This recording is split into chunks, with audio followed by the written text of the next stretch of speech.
Okay, here we go. I'm going to speak about getting your SEO right from the beginning with almost no budget and against a strong competition. Probably that's why all of you came here. I might or might not deliver on that promise, because what I actually want to talk about is how to unblock yourself. Because when I'm working with startups, one thing that I always see is kind of like people have some kind of, they know some things about SEO and get like super obsessed over those details instead of just kind of like getting started. And they're like, oh yeah, but like what about no follow, and what about this, and what about that, and so on, instead of just kind of like tackling it from a smarter perspective that actually enables them to make fast iterations and kind of like come to a result very, very fast. So that's basically what I'm passionate about, and that's what I want to talk about. And this will probably help you outrun your competition. Yeah.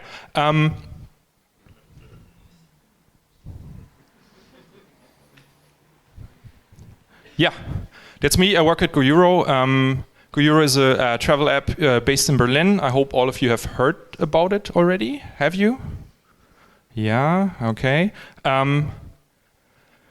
Yeah, we've been around for quite a while, and what we do is we compare travel modes across Europe, and we actually sell those tickets in one app. So you don't need to have all of the other apps and websites and anything anymore. Just use GoEuro and you will be sorted in terms of your travel. At GoEuro, so I've been there for more than 5 years. At GoEuro, I built the SEO team, and now I'm responsible for all of the organic acquisition channels, which include SEO and some other things. Yeah. The clicker has a very low battery.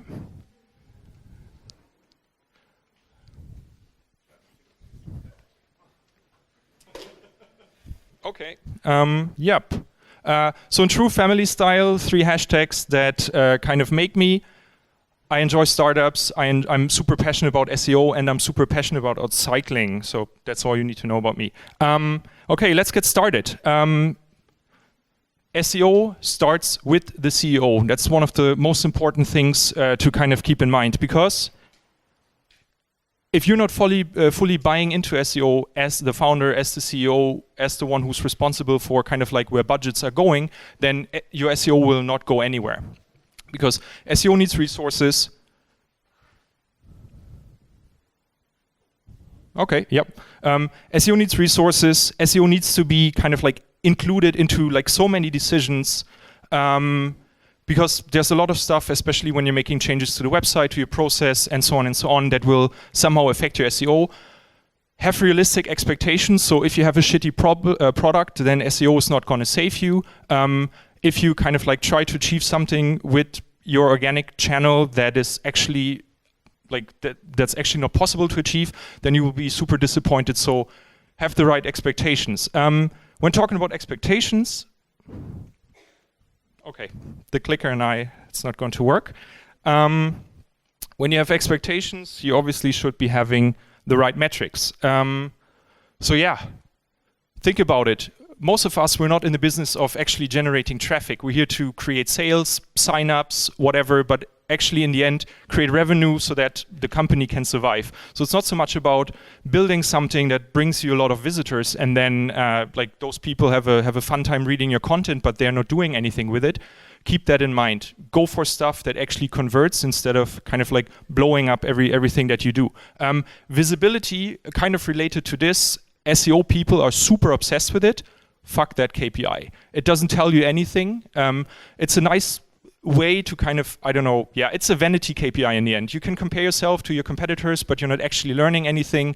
It's super easy to manipulate, and yeah, in the end, if there's no money hitting your bank account, then like the highest visibility will not help you with anything. And another thing that I'm seeing over and over again, when you're working with an SEO agency, ask yourself, is the stuff that they are reporting on, yeah, this is the amount of links that you were getting last month or something, or like this is the stuff that you're ranking for. Does the stuff really help you, or should you be interested in the things that actually tell you the performance? The next thing, have your customer in mind. Super important, and a lot of people forget about it because, again, super obsessed over, oh yeah, and then we need to structure the website in this and that way, and like, will it be crawlable, and like, what about the backlinks and all of this? screw it. Have your customer in mind. First thing that you should be doing when you're thinking about your SEO. Understand the journey of your customers. Understand their needs and actually build an experience that caters to those needs. And yeah, make them happy with your content, because when they're happy, they will come back. Google will pick up those signals. You will register sales.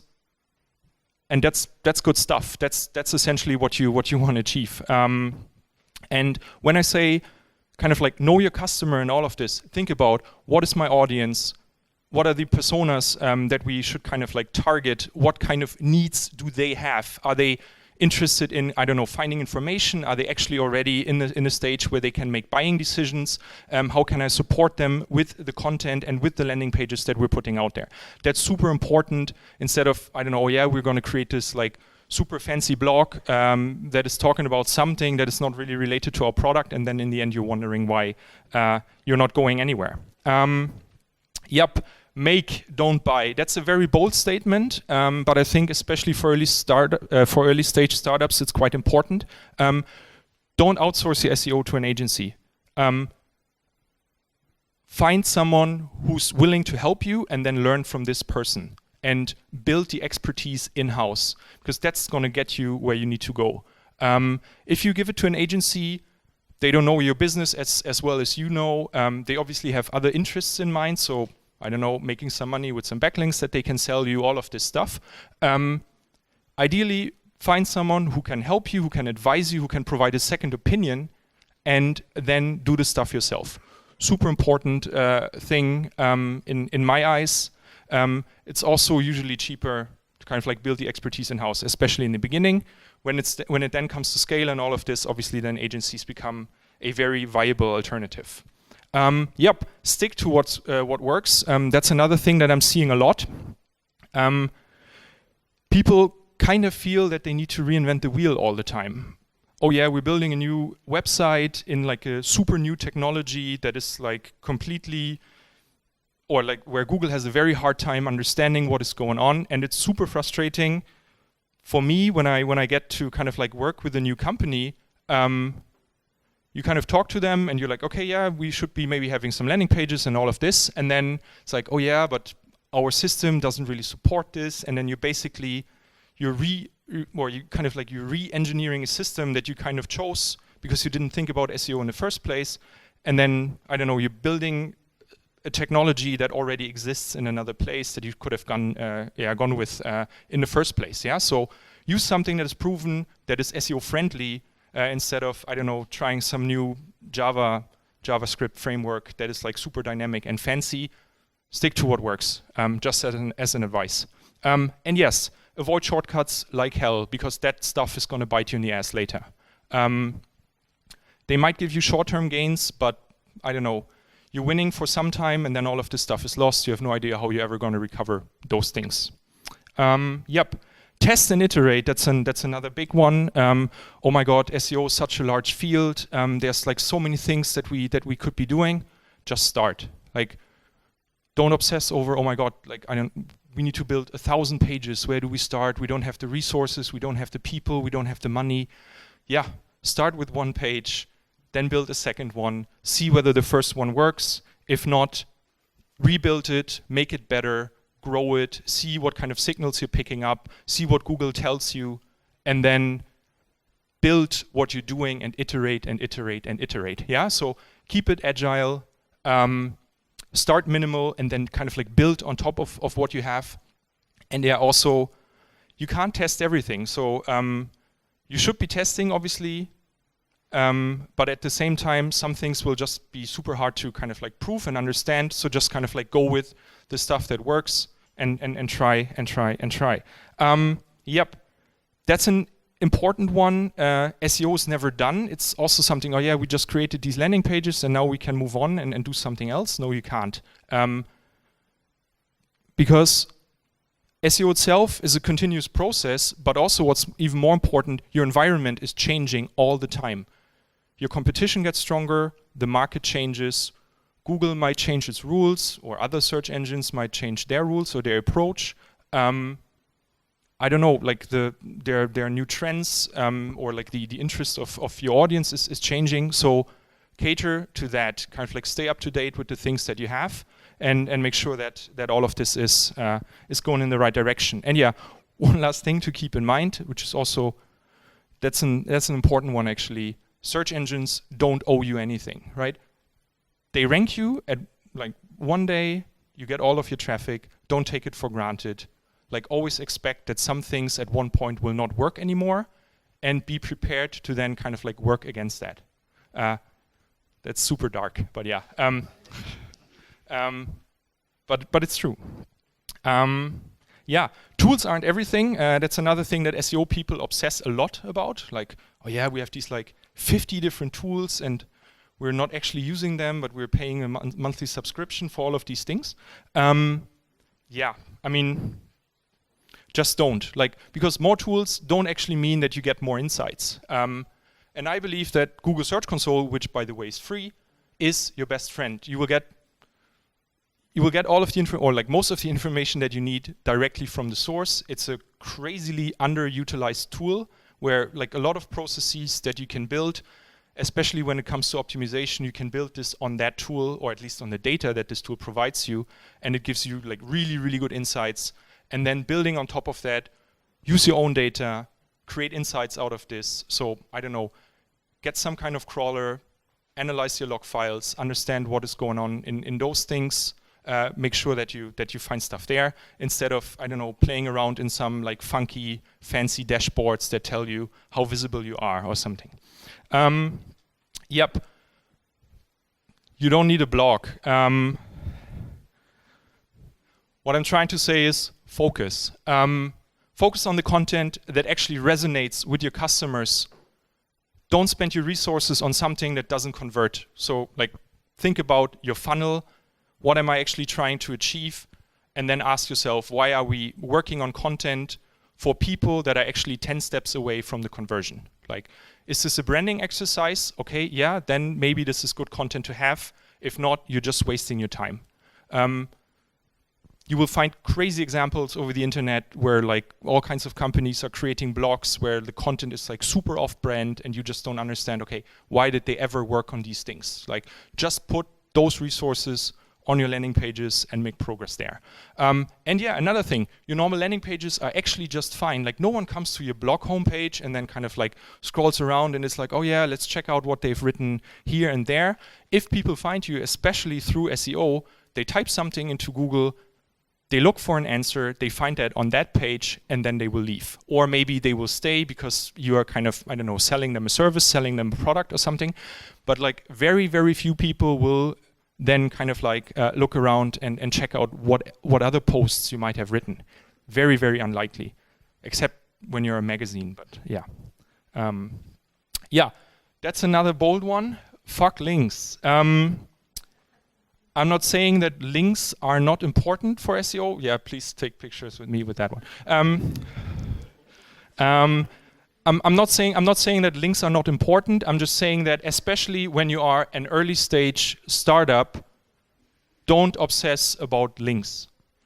What you should be doing is get your ship in order first. So build a website that actually works for SEO, understand your customer, build the content, build the landing pages that will actually help you to rank, and this then thing can be like 2 years after you started. Then start using links to kind of like boost what you're doing. Links will always just be something that actually kind of like amplifies what you're doing. If you have a kind of like shitty setup, then links will not save you. Yeah, so it's distracting actually. And also understanding the impact is actually not an exact science. So you will be looking into all kind of like secondary or kind of, yeah, secondary metrics, kind of like understanding, yeah, and then we had like domain authority of this, and then we built that many links, and like the quality of them was that. Yeah, but what did you gain in the end? Super hard to know, so just focus on something else where you actually can have an impact and measure what you're doing. Yep. And another controversial one, trust Google, but at the same time, don't trust them. They give you, and that's a super interesting thing, so Search Console, I already mentioned it, it's an amazing tool, start using it today, very, very important if you want to make any progress on your SEO. Also, the resources are actually really, really good. So I don't know, when you have an agency telling you about how you should be implementing your, I don't know, like your schema org markup, or how to implement breadcrumbs and all of this, you're just wasting money paying an agency to tell you something that Google would have told you for free in those resources. So check that stuff out. There's a lot of really good things in there on kind of like how to build a good website. Not everything is in there, because there needs to be a place for SEO professionals like me, but there's a lot of good stuff in there. But then also, I mentioned it before, always keep in mind, Google will give you traffic and Google will take it away because it's their property. They don't owe you anything. You're kind of like a part of kind of like this environment, and it's not just because you rank number 1 for one keyword, this doesn't mean that you will rank number 1 for that keyword tomorrow as well. And yeah, everyone is in competition with Google. That's another one. We've seen so many companies kind of like having their business model kind of like being eaten away by Google. So that's another thing to kind of like keep in mind, especially when you're trying to, I don't know, enter the content business and some other things. Yeah, that's all. Thanks a lot. I don't know how it works with questions, actually.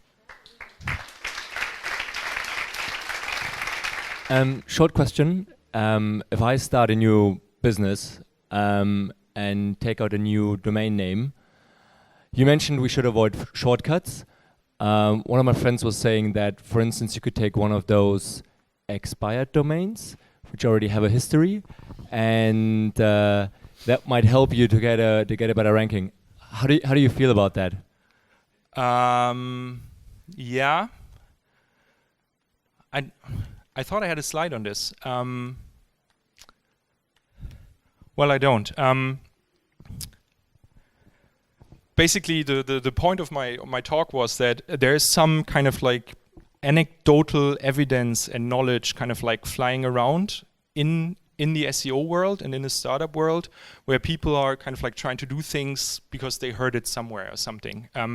This kind of question you should just not ask yourself. Like, it might matter if you were like, I don't know, super into SEO, and if that was your only concern.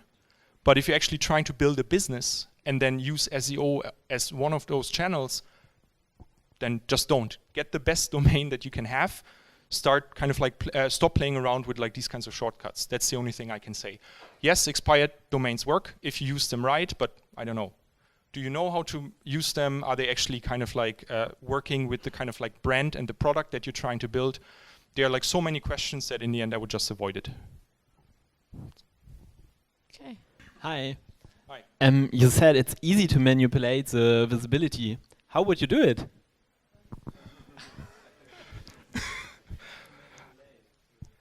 Okay, so the question was on how you would manipulate the visibility. Yeah, I would just go for keywords that give me very little traffic, but a lot of visibility. So, for example, trying to rank for brand names of companies that have nothing to do with my brand actually, or like where I have no opportunity to actually sell anything. There's a lot of keywords that have a lot of volume and a lot of people searching for it. You might be able to like snag something.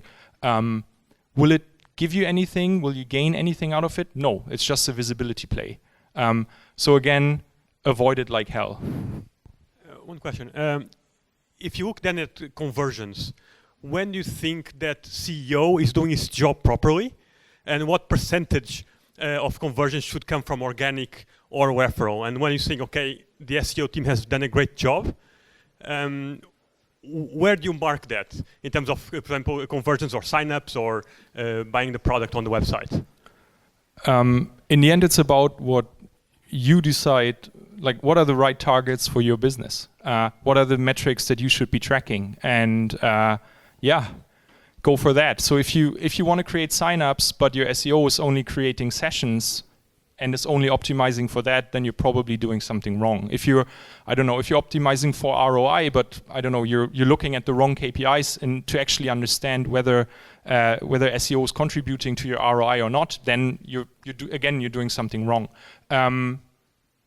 So yeah, in the end, it really depends on what you want to do with your business. it might make sense to kind of like compare SEO to other channels that you have. So if you have great expertise, or kind of like if you're already doing really, really well in another maybe organic channel or maybe in a paid channel, there might be certain things that are very, very comparable, and then you can try out those things. I think Stefan is also going to talk about assessing the performance and value of SEO. Yeah. So you said focus on the content on the landing page instead of the blog. So do you often update the content on the landing page? Do you track it and update it? And Yes. how often do you update the content? So I'm a big proponent of kind of like an approach where you continuously optimize your landing pages. So let's say you want to rank for kind of like a one topic, and like people always come out like, okay, so I read we should be writing 300 words, or we should be writing 500 words. Like, what's the right number? Like, there's no right number. So start with something, like put something on there, and then see how it does. Like, does it make it to the third page? Does it make it to the second page? Maybe does it make it to the first page? Kind of like see where it goes, and then depending on that, improve the content. So one of the things that I believe in is that you can do very, very well with stuff that is just good enough, as long as you know like what are the things where the content that we have is actually not good enough anymore. So you need to build a process for yourself. Search Console is very, very good for this, by the way. Basically build a process where you understand, okay, I have something that's already ranking on the first page, but it's not moving up anymore. Okay, can we kind of like put more weight to the content? Can we kind of like make it deeper, more insightful, more holistic? Will this help us kind of like go up a bit more? See where that takes you. If it's not enough, make it even better, right? So there's kind of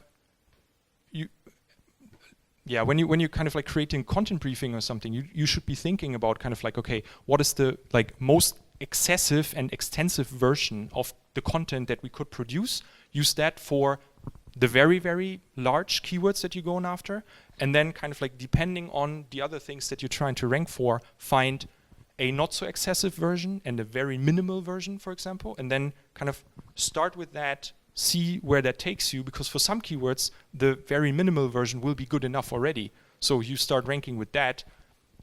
If you're then kind of like hitting a ceiling, make the content on those pages that are not performing anymore, make it better, make it better, make it better. That's the kind of like iterative approach that you should be taking on content.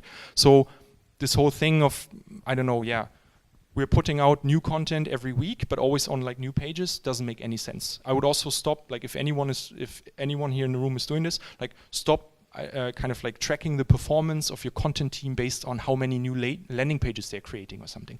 Really doesn't matter. Like, focus on, are they putting their work and their resources on the things where you can kind of like create a gain and grow in what you're doing. That's the important bit. Yeah.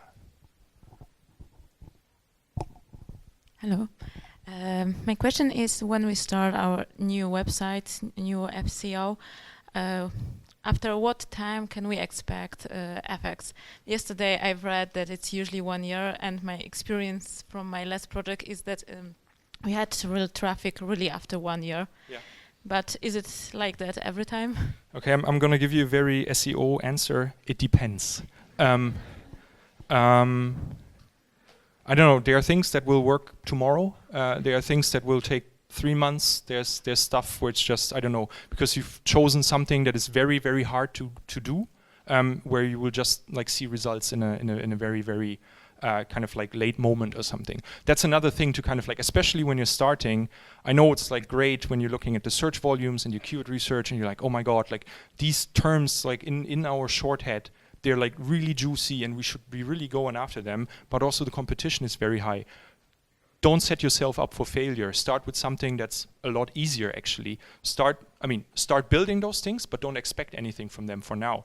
Start with something that gives you immediate returns. So start in the mid tail, start maybe in the long tail, find ways to kind of like utilize your inventory, and don't go for the like super obvious stuff that everyone is going after. Yeah, so I don't know, find certain aspects or kind of like ways of looking at the problem from a different perspective to create content that is tailored to a more niche audience where the competition isn't that hard and where it's like super tailored and specific to your product. That's what I would do. Yeah. And I was wondering if I have a website that consists of a couple of landing pages that are about generating signups, and that's it. Is Google still gonna take me serious? Why wouldn't they? Because it's like very commercial and not offering any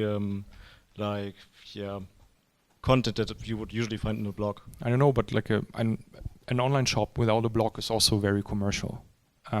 They're also just trying to sell you things. So from that perspective, I wouldn't be worried about this. If you're playing in a niche where there's a lot of kind of like informational need or something, then you should be thinking about this. Am I kind of like catering to the right audiences, or maybe am I leaving stuff on the table because I'm not going for kind of like earlier stages in the funnel or something that will be supporting my buying decision? That kind of stuff. That's what you should be keeping in mind. But like I wouldn't worry about what kind of ratio of commercial versus non-commercial do we have on the website. That's voodoo. Yeah. Okay. Thank you. I will ask question from different SEO perspective, like bad SEO. Like, do you have any experience like does like someone wants to fail competitors like? It used to be a thing. It still is a thing in some niches, but I would believe that most of us will never get in contact with like these kinds of things. If you make it to kind of like a certain size where then kind of like the interests of other people are at stake and you're maybe operating in some kind of, I don't know, field of business or something where like shady methods are a part of doing the business, then yeah, obviously expect this. But yeah, I don't know. I have a quite optimistic outlook on things, and yeah, negative SEO isn't that crazy and that much of a threat as it used to be a few years ago. That's what I would say. There might be people disagreeing with you. You might want to talk to Toby, sitting here in the first row. In the beginning, you said choose a framework, a technology of your homepage that's like established. Would you say like WordPress or Unbounce works better, or is there any difference from those? I can't tell you whether this or that framework works better. WordPress is great. Unbounce is great. Don't try to, I don't know, create a completely new website out of a technology that doesn't support very, very basic things. I don't know, a few example, or like one big example that always comes up is when you're trying to build something where you're actually trying to go international very, very fast. So basically having multiple languages supported by your system or something. There's a lot of frameworks, for example, Angular, that don't that not initially kind of like support having different routes for different pages, and like you're creating all kinds of messes where then crawling is super hard because you're duplicating your content and like all of these things. But yeah, WordPress is great if you use it right. You mentioned that sometimes very simple things work very well, and going for a very niche market can be very successful. Could you give any example from your practice where something super simple was a bomb? That's pretty hard, but one experience that we made at GoEuro, where we kind of, I think it's a very tangible example. I think the most traveled route in Europe that you have is London to Paris. You have a crazy fast train, you have a flight, and there's also buses going, and like there's thousands of people traveling that route every day. And obviously everyone who's kind of like playing in the travel sector, and especially selling like bus tickets or train tickets or flight tickets, is obsessed with that route, obviously, because like it's the lighthouse thing or something. If you start with that one and you kind of like optimize for this, and like you haven't, I don't know, built your reputation and all of this, then it's going to be very, very hard for this page to rank very, very early, so you will be disappointed. And then especially kind of like if you're an SEO in a startup, kind of like think about your job to some extent, like why work on something where you cannot show results fast enough?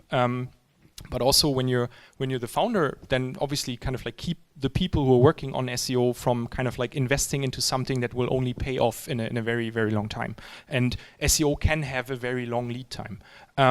So what we did at GoEuro, like we didn't concentrate on those massive head terms. What we looked at, kind of like what is the power of our inventory? What are the routes that we can serve where the competition is very, very small, and where we may be competing with, I don't know, players who have older websites, not such a great product, and so on and so on. And we started with this stuff, scaled this very fast, built kind of like trust with our organization because, hey, okay, these guys know what they're doing.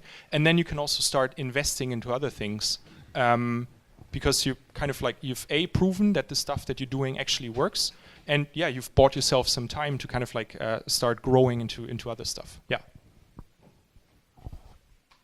Anybody else? No? We're good? Okay, thanks a lot. Thank you.